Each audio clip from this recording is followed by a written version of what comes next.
My guest today is award-winning journalist Brooke Binkowski, managing editor of the storied critical thinking promotion and urban legend debunking site, Snopes.com. Brooke's here to talk to us today about fake news in the era of Trump. Both actual fake news, like you might get from your unfriendly local Russian bot, and false allegations of fake news, such as you find at a Trump rally. Brooke, welcome to the program. Thank you. It's nice to be here. Fake news has become Donald Trump's catchphrase, but he didn't coin that term, did he? No, not at all. It's been floating around for some time, although it's kind of been weaponized in the past several months. It's weird because just before the election, fake news was kind of a mainstream reality-based community kind of buzzword. We were complaining about things like Pizzagate, and then somehow we've made this huge leap to it being Donald Trump's calling card. How did that happen? Yeah. It just came with the territory, I think. You know, when you're extremely thin-skinned and you don't really dabble in the business of truth, you end up calling everything fake news.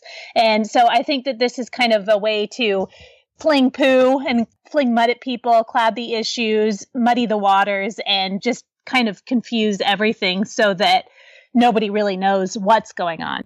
Can you give us a 30,000-foot overview of the fake news landscape?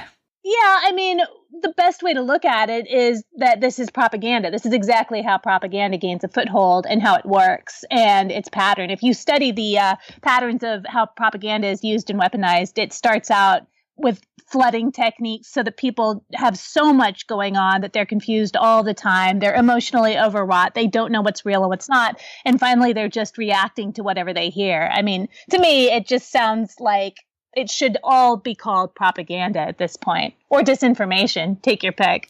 It's such a complicated ecosystem, though, because you got things like sort of obvious fakeries. You got the conspiratorial blogosphere, Alex Jones and InfoWars and that kind of stuff. You got the Russian bots. How does this all fit together into one incoherent whole?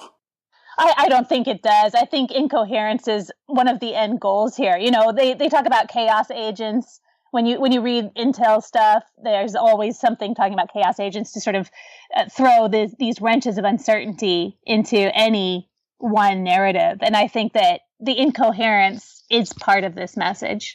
Can you talk a little bit more about what role, if any, Russia might be having in the rise of fake news? Yeah, so Russia has been extremely good since at least the 1960s at weaponizing disinformation and misinformation. And they employ it with a lot of precision and a lot of expertise behind it. And with the advent of modern technology and big data, it's become that much easier to weaponize disinformation. And when I say disinfo, I mean something truthful with a lie mixed in that makes the lie that much more powerful. And that is a key force within propaganda. So Russia's been doing this, like I said, for some time. And it's been kind of pointing these, disinformation cannons all over the place, including at the United States for many years. But it's never really been that effective until now. And I think that the key difference is that the American press has been basically cut off at the knees. You know, there's the newsrooms that I used to work in that had 50 people now have 5 people. And there's only so much you can do. And when you create this sort of informational vacuum, misinformation always comes in to fill the void, or disinformation or outright propaganda. So I think that they're doing what they always do, and it's caught on this time around. And I think it's being aided and abetted by a lot of unscrupulous people who stand to personally benefit within the United States.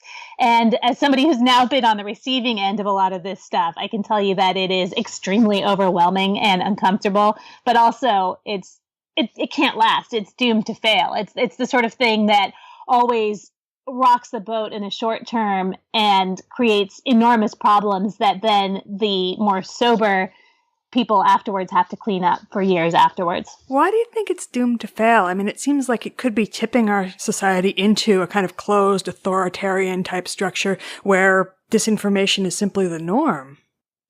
It does seem that way. And that's actually, I think, part of the propaganda process. Although I have to confess that at the moment, seeing a way out is really hard. But if you look at authoritarian regimes, they never really last. They're usually inherently, well, not usually, they're always inherently unstable because they're authoritarian regimes. So they can't usually last. They don't have staying power. And I think that the world is now progressing beyond time in which authoritarian regimes can actually really work long term. I mean, you can't really stop the free flow of information. You can't stop people from knowing, at least not in the United States, from knowing what's going on in the world around them for very long. I mean, the truth always comes out. Now, I understand that this sounds contradictory because you have authoritarian regimes like North Korea, but I have to point out that North Korea manages by virtue of being a relatively very small country with a small population, and they have effectively cut off information coming into the country as well as information going out of the country. And so that's why it's sustained itself for as long as it has. But even that is an inherently unstable regime. It's kind of the tribute that Vice pays to virtue, fake news, because they're conceding in a way that we can't stop the flow of information. So the best they can do is to pollute the stream so that nothing is worth anything informationally. Oh. Absolutely, absolutely. And that says a lot to me about the power of media that's strong and vibrant, and the power of journalism that has all of what it needs in order to practice journalism. It's an extremely powerful force for democracy and for personal freedom. And so that's another reason I'm predicting that it can't last.